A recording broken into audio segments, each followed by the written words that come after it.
What is going on, everyone? Commodore Leslie today brings you guys my live reaction to Eden Zero manga chapter 182. Now, the time has come. It's a Tuesday morning. We are here today to read not the up-and-coming new hit series. We are here today to read the latest installment of the Hiro Mashima greatness. I think it only feels right now that we stop calling it this up-and-coming new hit series, because right now, it's a hit. It is a hit, okay? Don't care about how it's doing right now in the sales or the rankings, whatever.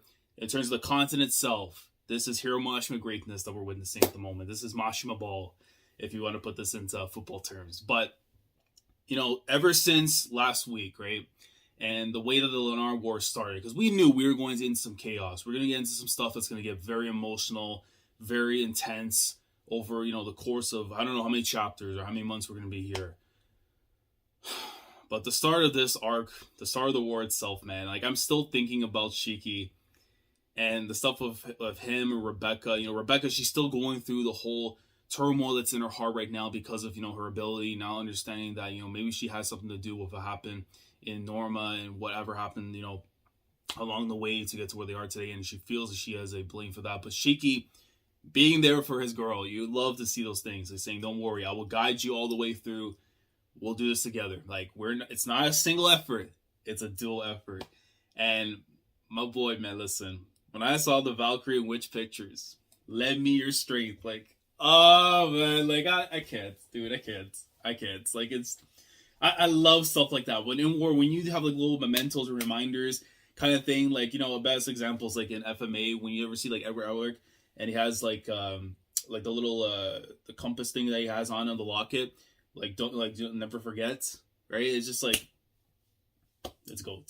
It's you love to see those things from Shiki, man. But then the war finally commences, and just when we think that Ziggy and Crow are the two things that we need to worry about, the Mother of Dragons pulls up, and it's like, God Aknoella. Like, I'm hopefully I can pronounce the name properly over time and stuff, but knowing me, the English, it's gonna mess up. But how are they gonna get to Lendard? By passing by these dragons, we're going to have to read this chapter and find out, and hopefully something comes in the way to stop them. I would love to see another member of the Interstellar come in after the fact. I know we have right now Holly at the moment. Maybe Feather comes in after. If Justice on the way, I know he's going to be there for Elsie, but someone's going to have to come in here and put her to a halt so we can go actually onto the actual planet itself and begin this fight with Ziggy. But the only way I'm going to see how things are going to transpire is by reading the chapter, so let's open up Azuki. Let's get into this chapter. Let's see what's going on, man. So, chapter 182 of the greatness. And right here we have the cover page for it. And we see Coach Pro and Rebecca looking like they're having like an eat off and stuff. And in the back, eating challenge. 50-minute time limit. Only 50 minutes? No. If it's real pro wrestling, you go 60-minute, okay? Because 1 hour classics, you know, you see CM Punk and Samoa Joe and stuff, like, you have to give me those kind of stuff. But 50-minute challenge, it's not enough, man. But anyways, chapter is called Warrior MAID 95. So, Rebecca always looking good as she should be, and the cultural having the time of her life. All right. The planet Lendard. And, okay, straight up we go right into Ziggy. And, you know, I really need, and I said this before, I think like 2 or 3 chapters ago when we saw Ziggy on Lendard, from like the faraway view, how much it reminds me of Pain in Naruto, like in I think the Hidden Rain, where you see like the all the scenery and stuff, and he's just there just vibing. I need something like that, like a proper double spread and everything. But I can understand why he's doing it like in this style of Mashima. So here you are, Shiki. Yes, but my children stand in his way. Is he not talking about the Dark Stars? He's talking about, but my children stand in his way. He gotta be talking about the Dark Stars, because I see one looks like they're pulling up. Oh my god. Oh man. Now what is this chapter? What is this chapter? Already. I thought she was gonna be chilling on the top, waiting in outside. No, she pulled up on the scene. She pulled up to have a discussion. Will he really make it this far? I wonder. Mother of Dragons, God Aknoella. your children. Oh, wait, hold on. Oh, you know what? See, this is what happens in fiction. This is what fiction does. Fiction does this a lot. I thought the bubble was because I didn't see it. It's pointing right there in the direction where Aknoella is and stuff. She said, "Mess, but my children stand in the way." So it makes sense. Talk about the dragons right there, because look, this is fiction right here. The power of fiction is very scary. You have to be very careful. It gets you in a position where you're going to lose yourself afterwards. Your children, you mean the dragons. I brought them into this world. Of course, they are my children. Jesus. I really want to know exactly what her whole ideal is, or like her story and stuff, prior to what she became. Because clear as day, she is an android. But how exactly she became what she did? I mean, everyone's been built in some way if they were androids and everything. Same thing will go with Ziggy. Like, what was his whole ordeals, like his whole journey and stuff prior to becoming what he is today? Like, I need to see those things from them. Dragons. From the first chapter, he's reminding himself about what happened back then when he used to smile. Oh, damn. Oh, there are still parts of him, but the times have changed. Oh, that star is moving. Look at baby Shiki, man. You know what that is? It's a dragon. A dragon. You see? Oh, man. He's stealing himself. He's stealing the resolve. He's like, nope, I can't. No, dude, it's gonna be emotional. When they go at it, we're gonna get something. We're gonna get something in this arc. We have to get something regarding Shiki's background. We need to know where in the hell exactly. I mean, the whole Grand Shiki Cosmos is one thing that Holly talked about, but we need to know the truth, man. Where exactly did Ziggy get Shiki from, man? What is the matter, Lord Ziggy? Oh, I was thinking about Shiki, the boy I thought of as my son, and about how I'm about to kill him. Nope. You were thinking about what the times you had with him and stuff, talking about dragons. Nah. I know he probably has something else underneath there, but nah, man. Oyaji can't be lying like that, man. No. And you can tell Aknoella just like, no, I don't know. I'm gonna be capped. I share deeply in your aspirations for a world of only mechanical beings. The cosmos have no need for human life forms. But I do not understand why you must kill this boy you call Shiki. Because he is human. No, you must have a greater reason than that. You raised him as your own and sent him to the skies, nurturing him in a belief in equality between humans and androids. And I was wrong. That's my reason. With my own hands, I create a threat to the universe. Well, he did talk about, the demon and stuff and all that. So, I would be shocked if Mashima gives me something here, but breadcrumbs are breadcrumbs. Shiki is the one who will destroy the cosmos. Now I must use these hands to eliminate him. Oh, no. See, that's what I'm talking about. He's giving us breadcrumbs, but this is not the breadcrumbs I need, man. I need a little slice of bread. I need a little slice, man. I need a little bit of that. It's got, you know what, man? He's hiding something clearly about Shiki that we don't know, and it's something that's like an inner latent thing, something that is like, it's in Shiki, he doesn't know what he is. Right? I don't know. I'm not gonna assume anymore. Okay, so going out to the outside and stuff of the planet, you see the dragons are now going in, attacking all the ships. Dodge it! And they go right through, blast it in. Zoom! Grr. They breathe fire. Technically, it's a hyperthermic laser beam. I mean, regardless, man, a dragon not shooting out fire of any form, whether if it's, organic or not, I'll be very disappointed. But no, they are going in, regardless of what's happening here, launching Scorpion missiles. All right, Hermit, what we got here? See the little curves and stuff coming in now? And they bang! Yo, that was a Mike Green bang right there. Boom, boom, boom, boom, boom, boom, boom, kaboom. You see LC there? Fire! And they're just shooting away now. So the dragon got caught with one hit, and Elsie just said, bang, we're going in. They're just smashing way through.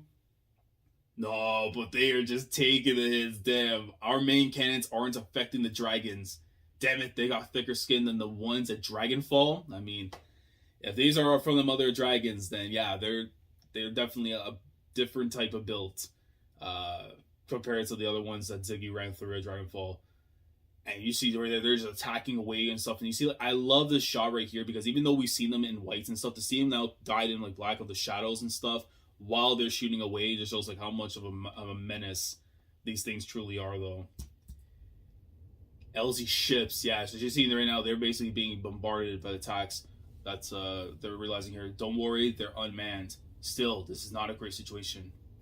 You see the annoyance right there on LC. Holy Fleet, what are you doing? Eliminate the dragons. Roger that. The Midnight isn't a bunch of junk like Elzie's fleet. Firing in the special anti-dragon ether cans. Now, I know Shiro and then Old Girl over here. Yeah, this is tough. We read so many series, so many names that come up, so I was hoping right there to get the name drop, but I'll remember it after the fact. So, they're coming in now. They're just shooting away and blasting right through as much as they can right through. And you just see one of them actually gets pierced through. Right in like the midsection and stuff, like upper half. Anti-dragon. I am technically still one of the Horaciano says interstellar. Of course, I had considered the possibility that we would have to fly Aknoella. Really? That's a, you know what? I could understand if you always prepare because you never know for the inevitable and stuff. Like if something were to happen, like you always have to stay prepared. I can understand that, but okay, nice. Blow them all away. Kaboom, boom, boom, boom, boom, boom. They're just now striking away. Still, it won't be easy to beat so many, but I believe we can buy some time. I see. Anti-dragon ether. If I can reconfigure the ether's genetic material, I might be able to make some artificial anti-dragon ether. Don't be silly. Do you have any idea how many years it took for us to develop this ether? Done. That's what, Holly. Respect Hermit. Just respect her. Alright? She's got Giga Brain. She plays 60 chess on weekends. Don't ever doubt her smarts, alright? Don't ever doubt them. And you see right there, it's done, and then she's like, huh, Masaka? Like, I'm exchanging I'm sharing this exchange information with Shiki, Elsie, and all the rest of you. Use these ether bullets. They should actually damage the dragons. Got it. So she sends it over there to them, and they're just boom, bang. One gets a blown off after. Yes. Well, formidable children to grow at such terrific speed. Oh no. That's gotta be Aknoella talking right now. Well, it is her and the dragons, but oh no. It is Holly. It's Holly. You know, again, this is getting scary right now because I don't know who's talking anymore at this point. I know the bubbles are there and stuff, but she's referring to them like that as children. So of course, for her age, she's like way older and stuff. What formidable children to grow at such terrific speed. And it says, yeah, well, it is her and the dragons, but it takes way too much ammo to take just one of them down.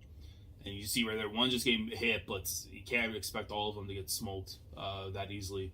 The force reconfiguration. It uses up extra ether. I'm on it. This will work better in a close combat situation. Homura, you're up all the time. Time for my girl. Time for my girl. I've been needing some Homura greatness, man. Give me right now. Understood. Close combat.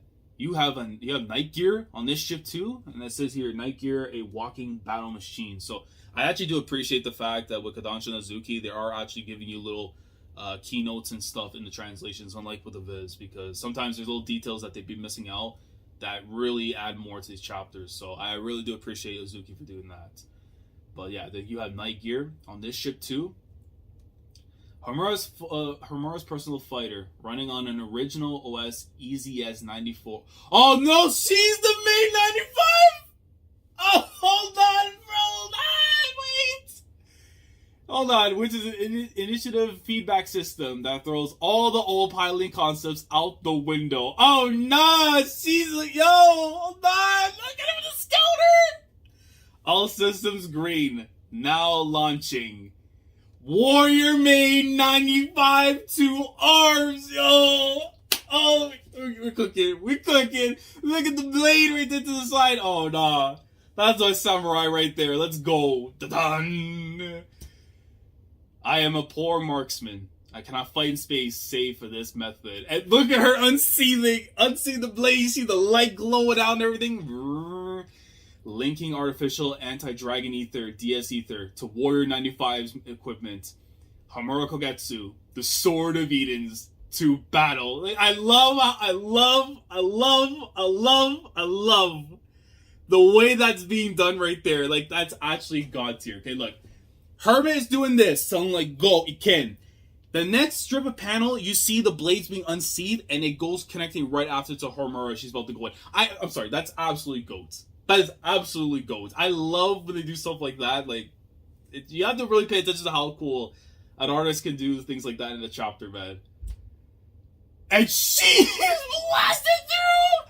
Warrior Maid single sword attack. Falling dragon flash, and all you see is just explosions, debris, destruction in her wake. Now, Eden Zero and all accompanying vessels prepare to storm Lendard. Yeah, the opening has been made.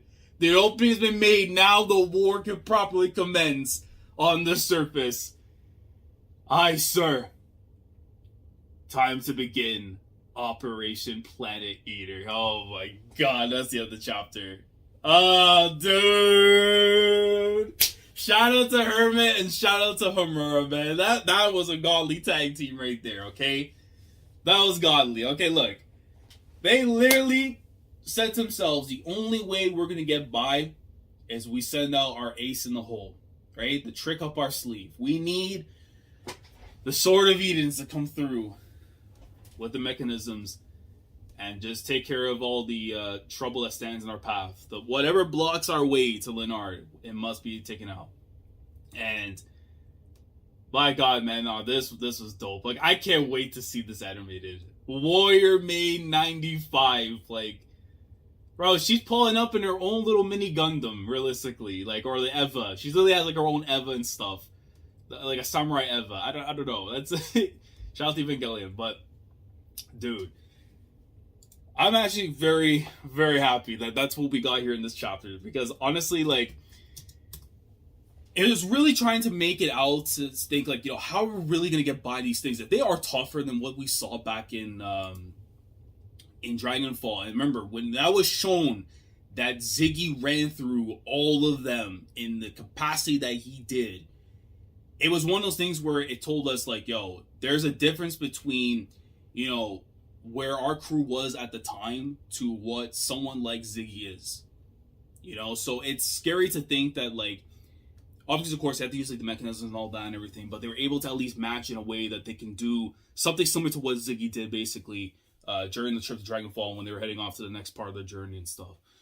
But, man, that stuff, though, at the beginning of the chapter with Aknoella and Ziggy, because my guy's having his little thoughts. Like, it's in there. Like, he says he has the intent to kill and everything, but those little memories of the times he spent with Shiki are starting to come back in and really have, like, they're trying to pull him back, like, no, don't do this, don't do that. But him saying that if he doesn't take care of Shiki here and now, it would bring an end to the cosmos itself. I need to get that backstory. Like, I need to see, first of all, what exactly happened in Ziggy's past, the whole journey and all that, and then what led to him finding Shiki at the very end of his journey. But it has to do something with Mother. It's probably because remember, we saw this stuff with Xiao Mei, and remember how she said that she basically saw Mother, but now her memories have been wiped of where her location is and everything, right? So I would only have to assume that something might have had to have happened, like in the whatever vicinity, like whatever it is, man. Shiki has to have some kind of connection to Mother. That's something I do think is a possibility, and that's like the destruction itself. So maybe whatever the wish is, maybe like they're gonna try and like stop the inevitable of what happens with Shiki, like if he ends up going off the deep end or something. But I don't know. It's something that we really need to see from Ziggy's point of view, is like, what exactly in the hell is this boy? So he's hell-bent still on taking care of things, but you can definitely tell that it still lingers within him that that's still his son. Even if they're not by blood, that's still the little kid that he raised, who's now growing into this magnificent young man in the making. But it's that struggle within him that makes it so tough. And then the stuff afterwards here we got in this chapter. I mean, like, bro, like, it's just like I'm happy we're getting this more content here, but I know like the real content will come down to Lendard. But the fact that we're getting to see like these space battles really take off and absolutely deliver in the manner that they are at the moment, like, I very much appreciate that from Mashima, because when I had heard the series was going to be initially, regards to space and all that, I always wondered, like, how exactly was this going to be handled? Like, how would he be able to take care of the concept of space, not just with travel, but like the battles and stuff, considering how much, like, as someone who really loves Gundam The Origin, one of my all-time favorite mecha series, and how they handle space and all that with their fights. This is doing very well in that regard. So shout out to Mashima for the effort that he's really put into all this. But now, Operation Planet Eater can finally begin, and I really don't know how long this arc is going to go on for. I want to assume that by fall, we could get somewhere near a climax or something. Depends like how much, because I don't think we're going to get like an exploration moment or anything when we touch down. It's literally probably going to be straight fight. So it might shorten things a little bit. But if we get stuff like the Bloody Atmos Day incident being talked about from either, probably I would say from Holly's point of view, unless we get it from Crow, which would be interesting to see. But more likely Crow, it could extend things. And then if we get the Ziggy and Shiki flashback, then I could extend it to the end of the year possibly. So whatever it is that Mashima decides to do, man, hey, look, we're here for it. But yeah, amazing chapter. And by the way, now her name finally came to mind. It was Ibuki. And Ibuki design goes crazy too, but her and Shiro were doing their job and stuff, so hopefully get more art of them afterwards from Mashima. But yeah, this was a very good chapter this week. I'll probably say amazing, to be fair. The Homura attacks is kicking in, man. It's amazing. So yeah, amazing chapter. Great action that we got in here. But now that the path has been open to Lendard, we're going off. We're going straight to the battlefield. And sheer madness awaits us over there. But guys, let me know your thoughts down in the comment section below regarding this week's chapter Eden Zero. What do you guys think so far of like how things have been set up? With the God of Dragons now, or I really should say the God of Dragons, really. I know it's the Mother of Dragons, but really it's the God of the Dragons. But with Aknoella, and what do you think, like, it's going to happen here in regards to, her involvement? Like, who do you think she ends up fighting, basically? Because we know Shiki versus Ziggy is going to happen, but do we get maybe Holly or maybe someone else, one of the other Interstellar comes in afterwards to fight after? Because I would presume still Justice and Elsie are going to be going at it. Holly's going to be taking care of Crow, so maybe we get someone like, again, like an Eraser, a Feather comes in after to fight. Like, I think it only makes sense to do something like that possibly. But if we get something else that comes out and we don't really expect it, we'll take it. But your thoughts on the chapter and anything I didn't talk about or you want to clarify down in the comments or you want to expand upon, let me know that down in the comments. Like the video if you enjoy. Subscribe to the channel if you guys are new here. If you want to be part of the weekly experience when it comes to my coverage of Eden Zero week in, week out, the time is now. We are going into war with the Lendard greatness, and ain't no better time to be here now for a weekly experience than right now. So subscribe if you haven't already. Click on the bell. Shandora said today where everything goes on the channel. With that being said, I'll catch you guys in the next video next week. We have no break. I'm pretty sure we don't have any other breaks coming up for Eden Zero unless we get into like Golden Week and stuff in May. But for now, we're going to be feasting. We're going in with the Hero Mashima greatness as we should. So Commodore last signing off. Thanks so much for watching. And as always, take care. Going crazy. Yeah, we going crazy.